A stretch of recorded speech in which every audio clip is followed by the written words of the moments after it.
Hey, bonsoir à tous, bonsoir à tous. Alors, on a été coupé, je m'excuse pour ceux qui nous reprennent en ligne. On a commencé, et puis après, on a eu un petit problème technique. Donc, voilà, je vous reprends en ligne. C'est des aléas de la vie, c'est comme ça. Ça montre qu'on est en direct, en fait, hein. Ce sont les aléas du direct, mais c'est aussi ça qui fait le direct, en fait. C'est que les choses sont vraiment telles qu'elles sont. Il n'y a pas de. euh, on formate rien, en fait. C'est du réel, c'est du direct. Donc, je te souhaite la bienvenue à toi qui me rejoins dans cette émission qui s'appelle De cœur à cœur. Sois le bienvenu, sache que nous sommes là pour parler de cœur à cœur. Alors, le thème d'aujourd'hui, comme je l'ai répété tout à l'heure, c'est la réussite en Jésus-Christ. La réussite en Jésus-Christ. Donc, nous avons lu quelques versets dans la parole de Dieu qui se trouvent dans le livre des psaumes. Donc, le livre des psaumes au premier chapitre et du verset 1 à 3. Si je relis rapidement ce que la Bible nous déclare, la Bible déclare ceci. Heureux l'homme qui ne marche pas selon le conseil des méchants, qui ne s'arrête pas sur la voie des pécheurs et qui ne s'assied pas en compagnie des moqueurs, mais qui trouve son plaisir dans la loi de l'Éternel et qui la médite jour et nuit. Il est comme un arbre planté près d'un courant d'eau qui donne son fruit en sa saison et dont le feuillage ne se flétrit point. Tout ce qu'il fait lui réussit. Alléluia. Ces versets nous parlent de la réussite. Et la réussite, selon la parole de Dieu, nous dit que la véritable réussite se trouve en Dieu. C'est Dieu qui est le garant, c'est Dieu qui nous conduit vers la réussite. Peu importe dans quel domaine, que ce soit dans le domaine professionnel, que ce soit dans le domaine du ministère, que ce soit dans le domaine marital, tout objectif qu'un homme se fixe, pour pouvoir l'atteindre, il a besoin de Dieu. D'ailleurs, qu'est-ce que c'est que la réussite? Nous parlons de réussite, etc. Qu'est-ce que c'est que la réussite? Aujourd'hui, les gens vont penser peut-être que réussir, c'est d'avoir beaucoup d'argent, c'est d'être riche, c'est voilà, de pouvoir voyager, faire ce qu'on veut. D'autres personnes vont dire que réussir pour eux, c'est d'être une célébrité, d'être reconnu, d'avoir de l'influence, d'avoir de l'impact dans la société. Est-ce que c'est réellement ça la réussite? Qu'est-ce que c'est réellement la réussite? Alors toi qui m'écoutes, nous allons tenter ensemble de pouvoir décortiquer un peu cela. Nous devons comprendre en fait que le mot la réussite, en fait, ce n'est rien de plus. Je dis que la réussite, ce n'est rien de plus que l'accomplissement de la volonté parfaite de Dieu dans la vie d'une personne. Je répète encore une fois, la réussite, ce n'est rien de plus que l'accomplissement de la volonté parfaite de Dieu dans la destinée d'une vie d'une personne. Amen. Ça veut dire quoi? Chaque être humain ici sur cette terre, nous sommes sur cette terre pour un but. Nous sommes sur cette terre pour une mission. Peut-être que nous n'en avons pas conscience, mais ta vie n'est pas le fruit du hasard. Si Dieu a voulu que tu naisses dans tel pays du monde, si Dieu a voulu que tu sois de telle origine, de telle nationalité, que tu naisses dans telle famille, que tu grandisses, tu fais telles études, que tu ailles déménager, changer de pays, de localité, que tu te retrouves à l'autre bout de la terre, ce n'est pas en vain. Ce n'est pas en vain.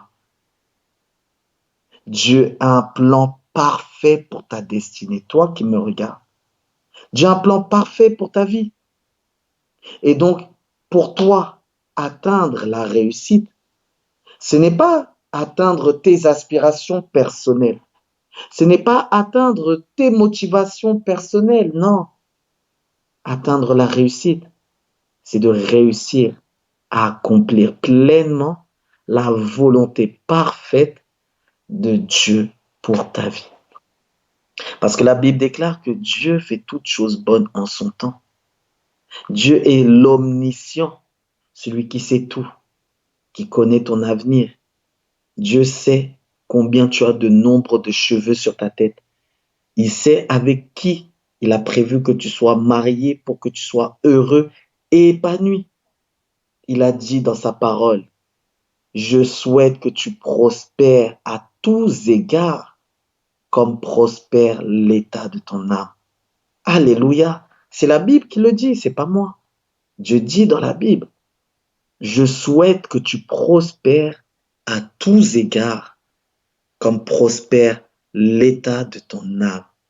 Alléluia. C'est-à-dire que Dieu, c'est un créateur, c'est un artiste, comme j'ai souvent l'habitude de le dire. Et c'est le créateur rempli d'amour pour sa créature. C'est-à-dire que lorsque Dieu t'a mis sur cette terre, ce n'est pas pour que tu souffres. Ce n'est pas pour que tu souffres. Nous devons comprendre une chose. La souffrance fait partie de notre processus. La souffrance fait partie de notre marche. Mais Dieu ne souhaite pas que nous soyons constamment dans la souffrance. Il a prévu qu'il y ait des moments où nous soyons éprouvés. Mais Dieu veut que tu sois dans la joie, veut que tu aies la paix. Lorsque ta vie n'est que de souffrance en souffrance interminable, commence à te poser des questions. Ça ne peut pas être la volonté de ton Père. Je ne connais aucun parent qui ait toute sa conscience et qui souhaite que son enfant passe son temps à souffrir. C'est que dans ce cas-là, il ne l'aurait pas mis au monde. Si Dieu t'a créé sur cette terre, ce n'est pas pour que tu souffres. Si quelqu'un t'a dit ça, c'est que c'est un mensonge. C'est le père du mensonge qui te fait croire cela. Mais refuse ce mensonge. Il y a des moments dans ta vie où tu peux traverser des souffrances, des difficultés. Ça fait partie du parcours d'un enfant de Dieu. Parce que notre maître en personne lui-même a souffert. Jésus-Christ a souffert pour toi et moi. Alors la Bible dit que si on a fait cela au bois vert, qui représente Jésus-Christ, on fera probablement cela au bois sec. Si on a fait cela au maître, on fera cela également aux disciples. Donc la souffrance fait partie du processus. Mais comprends que chaque chose a son temps. La Bible dit, il y a un temps pour chaque chose. Ça veut dire que tu ne peux pas être éternellement dans la souffrance. Non, à un moment donné, Dieu met un terme à la souffrance. Et même parfois dans la souffrance, Dieu t'accorde la grâce de pouvoir te réjouir. Parce qu'il te donne la paix. Il dit, je vous laisse la paix, je vous donne ma paix. Alléluia. L'Éternel te dit ce soir à toi qui me regardes, à toi qui m'écoutes. Il dit, je vous laisse la paix, je vous donne ma paix. Le Seigneur Jésus-Christ te laisse la paix du monde, mais il vient te donner sa paix à lui qui surpasse celle du monde. C'est une paix qui ne dépend pas des circonstances, qui ne dépend pas des difficultés, qui ne dépend pas de ce que tu traverses, si tu as de l'argent, si tu n'as pas d'argent. Non, c'est une paix qui vient de lui-même. C'est juste sa présence en toi. Tu es calme. Tu sais que non, le Maître est là, donc tout va bien se passer. C'est ainsi que Jésus-Christ pouvait dormir dans la barque pendant que la tempête est en train de faire rage. Il était calme parce qu'il savait qu'il avait le pouvoir en lui de calmer la tempête. Donc j'aimerais dire à une personne aujourd'hui, ne crains rien. L'Éternel, ton Dieu, veille sur toi et il est fidèle. Il ne t'abandonnera jamais. Il ne t'abandonnera jamais. Mets en lui pleinement ta confiance et tu verras ce qu'il fera. Alléluia. Donc la réussite, ce n'est rien de plus que l'accomplissement de la volonté parfaite de Dieu pour ta vie. Parce que nous devons comprendre que dans la volonté de Dieu, il y a son plan parfait pour toi. Le plan qu'il a tout tracé, ce qu'on appelle ta destinée glorieuse. Mais dans sa grâce, étant donné qu'il nous a laissé le libre arbitre, il a ce qu'on appelle sa volonté permissive. C'est-à-dire que Dieu a prévu un plan idéal, parfait pour toi, un chemin tout tracé pour ta destinée sur cette terre. Si tu suis ce chemin, tu atteindras à coup sûr la réussite. Mais comme Dieu t'a donné le libre arbitre, il te laisse le soin de faire tes choix à chaque étape de ta vie. Dans son omniscience, il connaît les choix que tu vas faire par avance, mais il t'a quand même laissé le soin de les faire. Ce qui implique que si tu ne le consultes pas, et si tu cherches à réussir par tes propres moyens à toi, si tu cherches les standards de ce monde comme réussite, tu vas prendre des choix qui vont t'éloigner du chemin que Dieu avait tout tracé pour toi. Tu vas prendre des choix qui vont t'éloigner de la volonté parfaite de Dieu pour ta vie. Et c'est ainsi que tu vas rentrer dans ce qu'on appelle la volonté permissive de Dieu. Alléluia. C'est une volonté en fait où Dieu dit, bon, mon enfant, comme je t'aime, je t'ai laissé choisir. Tu avais le choix entre prendre à gauche et prendre à droite. Moi, dans mon omniscience, j'avais prévu de te bénir à droite. Mais toi, dans ton libre arbitre, tu as choisi de prendre la voie de gauche. Dieu dit, je te laisse choisir. Mais dans sa volonté permissive, tu rencontres beaucoup de conséquences. Tu rencontres beaucoup de difficultés. Tu rencontres des combats que tu aurais pu éviter.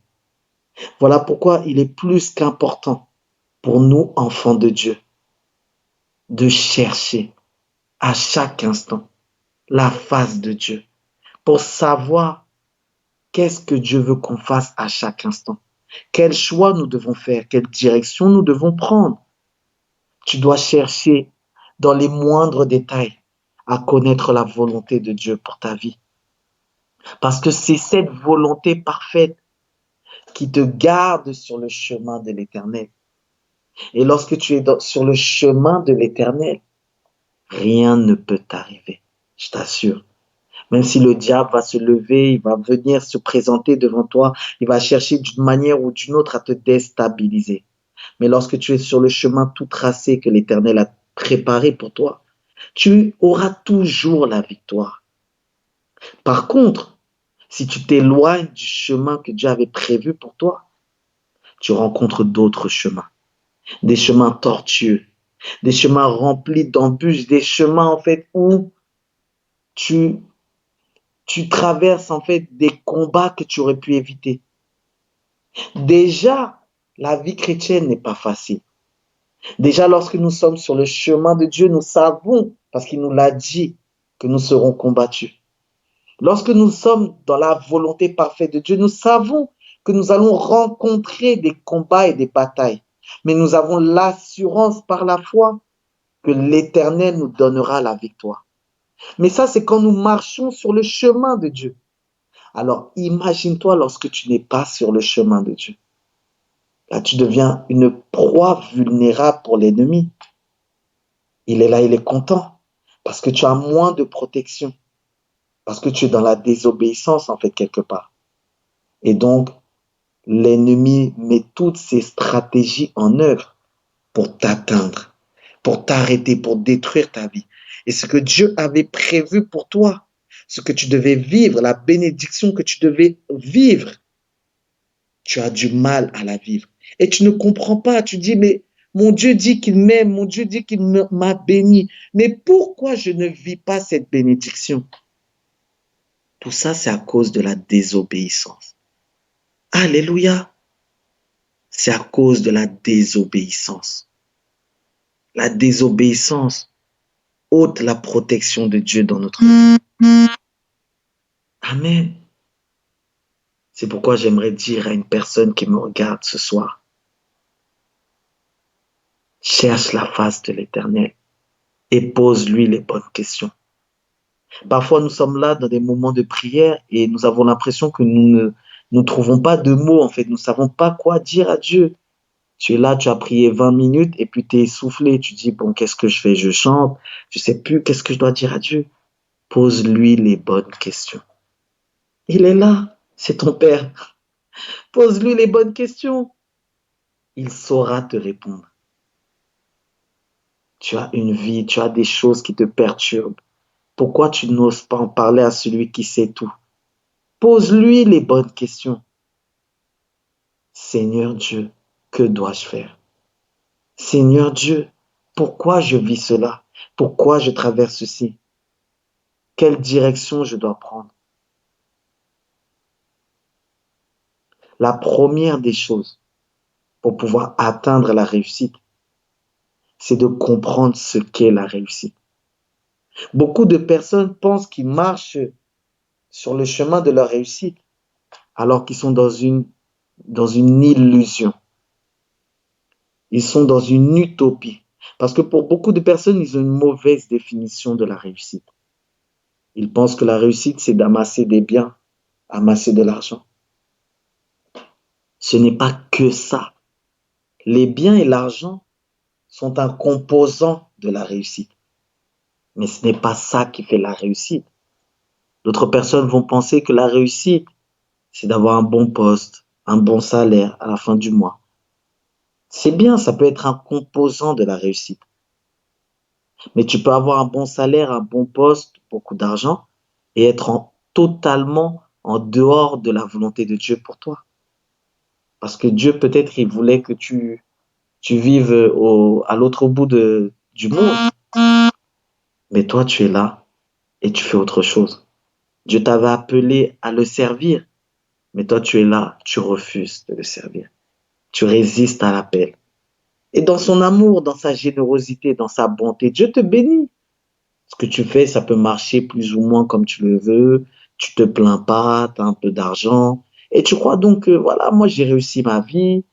Ce que je fais, ça fonctionne bien. J'ai une maison, une belle maison, je suis marié, j'ai 2, 3 enfants.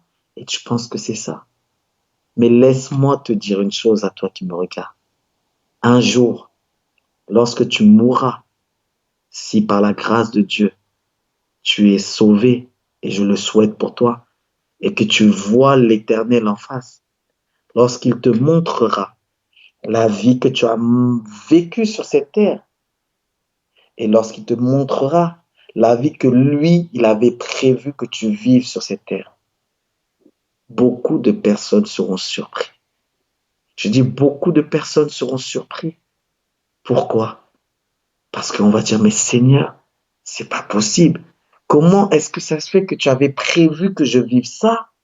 Une telle gloire, une telle dimension. Et moi, j'ai vécu quelque chose de médiocre. Le Seigneur va dire, mon enfant, je t'ai laissé faire tes propres choix. Je t'ai laissé faire tes propres choix. Si tu avais cherché à connaître ma volonté pour toi, je te l'aurais donné. Si tu m'avais recherché dans la prière, si tu m'avais consulté, et parfois tu l'as fait, mais si tu m'avais écouté, les fois même où tu as demandé ma volonté et que je t'ai répondu, si tu m'avais obéi, parce que des fois c'est ça, des fois on demande à Dieu mais on n'obéit pas, parce que ce que Dieu nous répond, ah ça nous plaît pas. Eh oui, des fois la réponse de Dieu ne vient pas comme on l'attend. Eh oui, mais nous devons obéir, parce que c'est l'obéissance qui est la clé de la réussite. Si tu n'obéis pas, à quoi bon sert d'avoir consulté Dieu? À quoi bon sert d'avoir demandé l'avis de Dieu? Amen. Donc j'aimerais d'abord commencer par cela. Faire comprendre à une personne qui est connectée ce soir que Dieu a un plan parfait pour ta vie. Et tu dois chercher à connaître ce plan parfait. Tu dois chercher à entrer dans ce chemin qu'il a tracé pour toi. C'est pour ça qu'il dit, je suis le chemin, je suis la vérité et je suis la vie. Tu dois trouver ton chemin. Tu dois trouver la voie que Dieu a prévue pour toi. Une fois que tu auras fait cela, laisse-moi te dire que tu auras peut-être déjà fait 50%. Maintenant, dans le chemin de la réussite en Christ, comme c'est le thème de ce soir, la réussite en Christ, il faut comprendre une chose. L'élément le plus important, c'est que nous devons discerner que nous vivons dans une bidimensionnalité. Chaque être humain ici sur cette terre, qu'il soit conscient ou non conscient, il vit dans 2 mondes. Le monde physique, le monde qu'on voit, le monde qui est palpable, mais le monde spirituel également. Et malheureusement, aujourd'hui, nous pouvons rencontrer différentes catégories de personnes. Il y a des personnes qui sont tellement conscientes du monde physique et qui ne, ça c'est une grande majorité de personnes qui n'ont pas du tout conscience des réalités spirituelles. Pour eux, le monde spirituel, bon, voilà, on en parle, chacun se fait l'idée qu'il veut et tout. Mais que tu le veuilles ou pas, il existe. Il existe bien et bien des choses qu'on ne voit pas à l'œil nu, des créatures qu'on ne voit pas à l'œil nu, mais qui existent. Les anges existent, les démons existent. Donc les personnes qui sont trop conscientes du monde physique, qu'est-ce qu'ils font? Ils se battent sur le plan physique pour atteindre leur réussite. Ils travaillent dur comme fer. Ils travaillent dur à l'école. Ils travaillent dur professionnellement. Ils essayent tant bien que mal de gravir les échelons de la société. Ils essayent d'amasser le plus de biens possible avant de mourir. Acheter ça, acheter, consommer, consommer, consommer, maison, voiture, ta. Parce que pour eux, tout ce qui compte, c'est ce qu'ils voient de leurs yeux. C'est le monde physique et le monde visible. Et ils n'ont pas conscience de la réalité spirituelle des choses. Et ce genre de personnes, ils rencontrent beaucoup d'obstacles dans leur marche vers la réussite. Ils rencontrent beaucoup de difficultés. Pourquoi? Parce qu'on les combat dans un plan auquel ils ne sont pas préparés. Pendant que toi, tu es en train de te battre, tu te lèves à 5 heures du matin, tu travailles dur dans ta vie physique. Est-ce que tu sais qu'il existe un ennemi, celui qu'on appelle le diable, Satan? Lui, il te regarde, il te dit OK, et il te combat dans le plan spirituel. Il vient dans le monde spirituel et il fait des choses dans ta vie qui ont des répercussions sur ta vie physique. Et toi, tu ne comprends pas pourquoi tout ce que tu fais, ça ne fournit pas de résultats. Tu es là, tu as fait tellement de choses, tu as révisé pour un concours, un examen, tu t'es donné corps et âme et tu as échoué. Tu ne comprends pas. Tu dis, mais Seigneur, j'ai mis de la bonne volonté. J'ai fait ce que j'ai pu, mais ça n'a pas marché. Pourquoi? Parce que tu n'as pas combattu dans le plan spirituel. Tu t'es contenté de combattre sur le plan physique. Oui. Donc l'ennemi t'a laissé donner tout ce que tu as donné sur le plan physique et il t'attaque sur le plan spirituel. Or, ce que nous ne savons pas, c'est que c'est le plan spirituel qui influence le plan physique. Le spirituel a la capacité d'influencer le physique. Donc, en réalité, lorsqu'il t'attaque sur le plan spirituel, il a un avantage sur toi. Et il joue justement sur ton ignorance. C'est pourquoi ce soir, tu vas accéder à la connaissance. Alléluia. Tu vas accéder à la connaissance. La connaissance qui va vraiment te libérer. Comme il dit, vous connaîtrez la vérité vous rendra libre. Amen. Il existe encore une autre catégorie de personnes qui toujours essaient de courir dans cette course et dans cette marche effrénée vers leur réussite. Par contre, ce sont des personnes qui sont très conscientes de l'aspect spirituel, du monde spirituel. Ce sont des personnes, des hommes et des femmes de prière. Alléluia. Des hommes et des femmes qui cherchent la face de l'Éternel. Des hommes et des femmes qui fléchissent sur les genoux, qui implorent la grâce de Dieu et qui prient quotidiennement. Des hommes et des femmes qui ont donné des heures et des heures chaque jour pour Dieu. Il y a des hommes et des femmes qui prient 2 heures, 3 heures, 4 heures, 5 heures, tous les jours, parce qu'ils ont compris que le spirituel dominait le physique. Alléluia. Donc ce sont des hommes et des femmes qui remportent des grandes victoires, qui terrassent les ennemis, qui détruisent et qui déjouent les pièges de Satan sur leur vie. Alléluia, qu'est-ce que c'est merveilleux. Gloire soit rendue à Dieu pour cela. Mais malheureusement, certaines de ces personnes-là négligent l'aspect physique du monde dans lequel ils vivent. Alléluia. Bien-aimés, comprenons que nous devons être équilibrés dans la vie. Il y a des personnes qui sont trop spirituelles, très spirituelles, qui donne tout sur le plan spirituel, mais qui néglige le plan physique. Du coup, ils remportent des victoires, ils chassent des démons, ils détruisent les pièges de l'ennemi sur leur vie. C'est bien. Du coup, des opportunités s'ouvrent à eux. L'Éternel exauce leurs prières. Mais le problème, c'est quoi? Comme ils ne passent pas à l'action, ils n'obtiennent pas le résultat. C'est bien de prier pour ton Dieu. C'est plus important que tout. Mais la prière seule n'est pas suffisante pour t'amener à la réussite. La prière est l'élément peut-être le plus important dans la réussite. Mais la prière seule n'est pas suffisante pour t'amener à la réussite.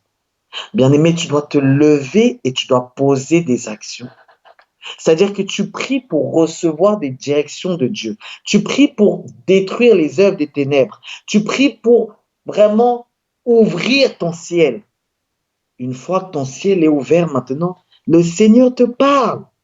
Le Seigneur t'envoie des signes, des réponses, des opportunités, des connexions, des grâces et des bénédictions. Mais maintenant, tu dois te lever et poser des actions. Tu dois faire des actes de foi et d'obéissance. Tu dois obéir à ce que l'Éternel t'a communiqué. Et c'est ainsi que tu vivras le miracle dans ta vie. Alléluia.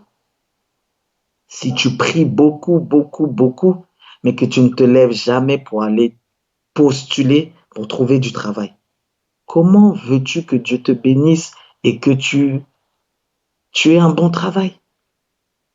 Parfois, nous pensons qu'il nous suffit de rester assis et que l'argent tombe du ciel. Bien-aimé, Dieu peut le faire parce que rien n'est impossible à Dieu et rien n'est impossible à celui qui croit, nous dit la Bible. Mais pour que cela t'arrive, il faut vraiment la grâce de Dieu. Mais Dieu a dit que l'homme se nourrira à la sueur de son front. Dieu a dit que l'homme se nourrira à la sueur de son front. Cela signifie que tu dois te lever, tu dois poser des actions. Tu dois te lever, tu dois dire, Seigneur, qu'est-ce que je fais? Tu dois réfléchir sur ta vie. Tu dois établir des projets d'avenir. Aujourd'hui, si on s'arrête sur, je sais pas, 100 chrétiens au hasard et on dit, qu'est-ce que tu voudrais faire dans un an? Où est-ce que tu te vois dans un an, 3 ans, 5 ans? Combien seraient capables de parler? Nous savons que notre vie est entre les mains de l'Éternel, effectivement. C'est lui qui nous conduit. Mais Dieu, il est aussi à l'intérieur de toi. Donc les choses qui émanent de ton cœur peuvent aussi provenir de Dieu. Les desseins qui viennent, les pensées qui viennent dans ton cœur peuvent aussi provenir de Dieu. Tu dois être capable d'avoir des projets d'avenir. Tu dois être capable d'avoir de l'ambition. Tu dois être capable de dire, Seigneur, voici telle chose que j'aimerais faire. Maintenant, quelle est ta position là-dessus? Qu'est-ce que tu penses sur ça? Quelle est ta volonté? Est-ce que tu es d'accord avec moi? Est-ce que tu n'es pas d'accord avec moi? Est-ce que tu as prévu quelque chose d'autre pour moi? Eh oui, ce n'est pas un péché. Dieu, par définition, l'appelle le Créateur, celui qui a créé le ciel et la terre. Mais si toi, on t'appelle enfant de Dieu, ça veut dire quoi? Si ton père est le Créateur et que toi, tu es son enfant, nous savons que chaque enfant reçoit l'héritage génétique de son parent. Donc, si ton père est le Créateur, par définition, toi, en tant qu'enfant de Dieu, tu es créatif. Dieu nous a tous donné le don de la créativité. Moi, je le pense fermement. Mais qu'est-ce que nous faisons avec cela? Tout le monde veut faire la même chose. Tout le monde veut servir Dieu de la même manière. Du coup, ça fait des rivalités, ça crée des divisions pour rien. Hey, bien-aimé, nous avons un cerveau, nous avons une imagination, nous avons de l'intelligence, nous avons de la sagesse. Et par-dessus tout, nous avons la grâce de Dieu. Par-dessus tout, nous avons la grâce de Dieu. l'onction du Saint-Esprit. Que faisons-nous avec cela, bien-aimés? Que faisons-nous avec cela? Que fais-tu avec les dons que Dieu t'a donnés? Peut-être que tu ignores même que Dieu t'a donné des dons. Mais ce soir, pendant que je suis en train de parler, je prie dans le nom de Jésus-Christ de Nazareth. Que tes yeux s'ouvrent, que ton entendement s'ouvre et que tu commences à discerner maintenant les dons que Dieu a mis en toi, la destinée à laquelle Dieu t'appelle, le chemin que Dieu a tracé pour toi, le plan parfait de Dieu pour ta vie. Que maintenant, pendant que tu me regardes, que tes yeux s'ouvrent au nom de Jésus-Christ de Nazareth. Que tu accèdes au discernement, que tu cherches la face de l'Éternel. Alléluia. Réussir en Jésus-Christ. Si nous devons faire un petit récapitulatif résumé, parce que le temps file, de ce qui a pu être dit ce soir, afin que toi qui m'écoutes, tu puisses être béni. Nous avons d'abord donné la définition de la réussite. Nous avons dit que réussir, ce n'est pas forcément ce que nous pensons, amasser des biens, amasser de l'argent, être, être président, être influent. Ça peut être des composantes de la réussite, ces choses, mais ça ne constitue pas la plénitude de la réussite. La réussite chez tout homme, peu importe dans quel domaine, c'est de découvrir et d'accomplir la volonté parfaite de Dieu pour notre vie. C'est de trouver ce chemin. C'est comme un trésor, c'est comme une quête. Trouver en fait notre raison d'être sur terre. Pourquoi tu es là? Qu'est-ce que Dieu veut que tu fasses? Peut-être que Dieu a fait en sorte que tu sois sur cette terre parce qu'à travers toi, il veut gagner toute une région dans le monde, toute une ville, toute une nation, toute une famille. Mais toi, tu es là dans la distraction et tu fais autre chose. La réussite, c'est découvrir le plan de Dieu. Une fois que tu as compris cette définition, une fois que tu as compris ce que c'est que la réussite, maintenant, comment l'atteindre? Comment cheminer et marcher vers la réussite? Et c'est là que nous avons vu que les composantes pour atteindre la réussite en Jésus-Christ, bien sûr. Je parle bien de la réussite en Jésus-Christ parce qu'il y a d'autres personnes qui courent vers des pseudo-réussites en dehors de Dieu. Il y en a même qui vont faire des pactes avec l'ennemi malheureusement parce qu'ils pensent que réussir, c'est d'avoir des millions. Ils pensent que réussir, c'est d'avoir le pouvoir. Donc, ils vont faire des alliances et ils obtiennent leur définition de la réussite. Mais malheureux sont-ils parce qu'ils verront plus tard que le diable les a trompés. Alléluia. Donc, la réussite en Jésus-Christ, pour pouvoir l'atteindre, il te faut ces éléments. La première des choses, comprenons la grâce de Dieu. Tout, je dis bien tout et absolument tout, dépend de la grâce de Dieu. C'est la grâce de Dieu qui t'ouvre des portes, ce n'est pas toi. Ce n'est pas parce que tu as prié pendant des jours et des jours, tu as jeûné pendant des semaines et des mois. C'est pas ça. C'est pas à cause de ça. Dans le royaume de Dieu, rien ne fonctionne au mérite. Tout fonctionne par grâce. Je répète, dans le royaume de Dieu, rien ne fonctionne au mérite. Tout fonctionne par la grâce, afin qu'aucun homme ne se glorifie. C'est pourquoi même notre salut ne dépend pas de nos œuvres, mais il dépend de notre foi en Jésus-Christ qui a payé le prix pour nous. Amen. Donc comprends que pour atteindre ta réussite, la première chose, c'est de t'attribuer la grâce de Dieu, de t'approprier la grâce de Dieu.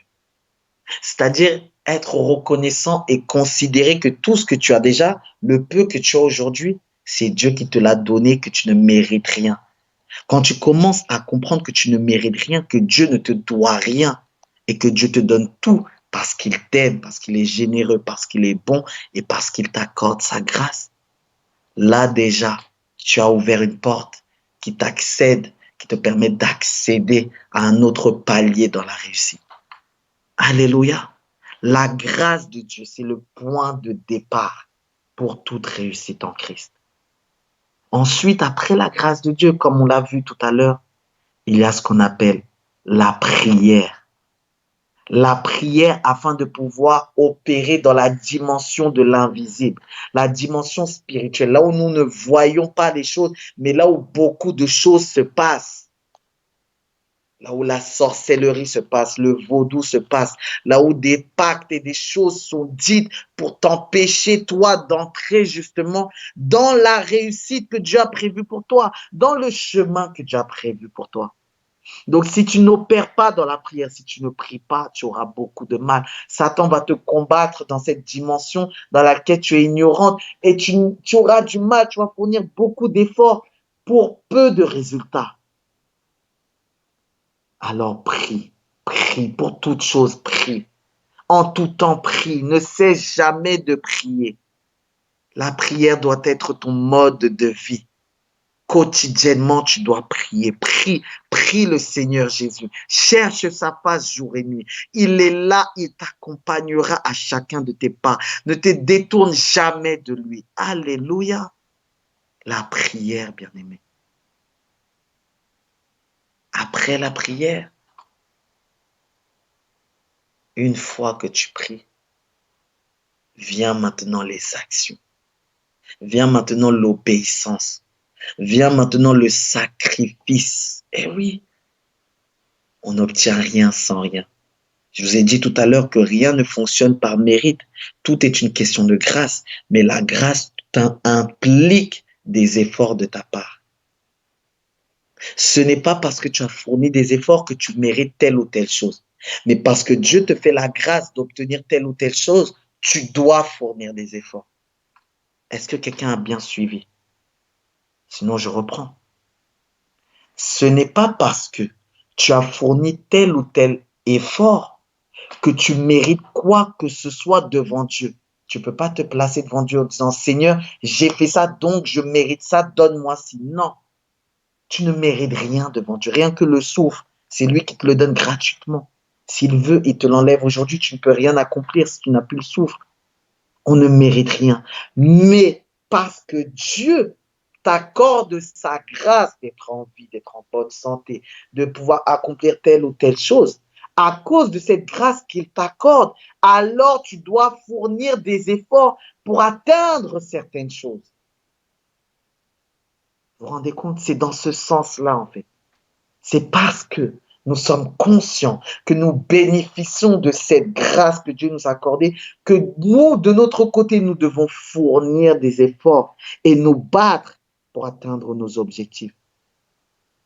Et dans ces actions, il y a ce qu'on appelle l'obéissance, c'est-à-dire que tu as prié, Dieu te répond à ta prière d'une manière ou d'une autre. Maintenant, tu dois obéir. Si Dieu te parle, mais tu n'obéis pas, tu ne pourras pas réussir. Tu dois te discipliner. Parce que le chemin est long. Il te faudra de la patience, il te faudra de la persévérance pour atteindre la réussite. Mais c'est avec la discipline, quotidiennement, grâce à Christ, en communion avec le Saint-Esprit, que tu réussiras à te discipliner quotidiennement et à cheminer vers la réussite. Alléluia. Et il te faudra le sacrifice. Oui, le sacrifice. Parce que certaines choses que tu demandes à Dieu requièrent un sacrifice de ta part. Eh oui, lui-même, pour t'accorder la vie éternelle, il a dû se sacrifier de sa propre vie. Il a dû verser son sang pour t'apporter ce cadeau merveilleux d'être avec lui pour l'éternité dans le paradis. Lui-même s'est sacrifié. Donc il y a des choses que nous demandons dans notre vie, mais nous ne sommes pas prêts à nous sacrifier. Bien-aimé, si tu veux atteindre ta réussite, peu importe le domaine, que ce soit dans ton appel ministériel, que ce soit dans ta vie professionnelle, que ce soit dans ta vie familiale, sociale, sentimentale, tout ce que tu veux, il te faudra te sacrifier. Il te faudra sacrifier ton temps. Il faudra sacrifier de l'argent, il faudra sacrifier ton énergie, il faudra sacrifier plein de choses. Mais Dieu dit, ce qui est merveilleux avec le Seigneur, et c'est sur ça que je vais vous laisser, c'est qu'il dit, venez à moi, vous tous, qui êtes fatigués et chargés, et je vous donnerai du repos. Lorsque tu sens que le fardeau qui est sur tes épaules est trop lourd, lorsque tu sens que ce poids que tu portes sur tes épaules dans ta vie et dans ta marche pour la réussite est trop lourd, je te dis, mais passe-moi, passe, je vais t'alléger. Donne-moi ton fardeau. Donne-moi ton fardeau, je vais t'alléger afin que ce soit plus facile pour toi de cheminer, de marcher dans ta vie et d'atteindre la réussite de Dieu. Alléluia. J'espère qu'une personne ce soir aura été bénie par cet enseignement. Et ce n'est qu'une première partie. Nous aurons l'occasion encore par la grâce de Dieu d'approfondir encore davantage là-dessus. Mais j'espère qu'une personne au moins aura été bénie ce soir. En tout cas, j'aurai tout fait pour que toute la gloire revienne à notre Seigneur Jésus-Christ. N'oublie pas la grâce de Dieu, la prière, l'obéissance dans les actions, la discipline et le sacrifice. Si tu as ces clés-là, le chemin vers la réussite est pour toi. Ce n'est qu'une question de temps. Je vous remercie de m'avoir écouté ce soir. C'est un plaisir pour moi de pouvoir partager cet enseignement avec vous et j'ai hâte qu'on se retrouve très bientôt. Alors, je vous donne rendez-vous dans 15 jours, pas dans 7 jours, dans 15 jours. Prépare bien ton calendrier. On va chercher ton calendrier. Nous sommes aujourd'hui le 1er juin et tu coches le 16 juin 2020. Je dois me connecter sur Victoire Live à partir de 19h. Parce qu'il y a quelqu'un là qui a quelque chose pour moi. C'est pas moi la personne qui a quelque chose pour toi. C'est le Saint-Esprit qui a quelque chose pour toi. Eh oui, le Saint-Esprit a quelque chose pour toi. Dans 15 jours. C'est noté? Le rendez-vous est noté? On se donne rendez-vous dans 15 jours. Allez, ciao. Excellente journée à vous. Je vous remercie encore et je vous salue dans le précieux nom de Jésus-Christ. Voilà, c'était votre frère Brunel. Bonne soirée à tous. Que Dieu vous bénisse abondamment. Ciao. Merci à toi de m'avoir écouté. J'espère que tu as passé un excellent moment. En tout cas, moi, pour ma part, j'ai passé un excellent moment en ta compagnie. Je te donne rendez-vous dans 15 jours pour la prochaine émission de Cœur à Cœur. Surtout, ne la manque pas. Et si jamais tu as envie de passer dans ce plateau, alors contacte-moi inbox. Il y a mes réseaux sociaux, Facebook et Instagram. Et je me ferai une joie de t'accueillir et de bénéficier de ta grâce. Allez, ciao.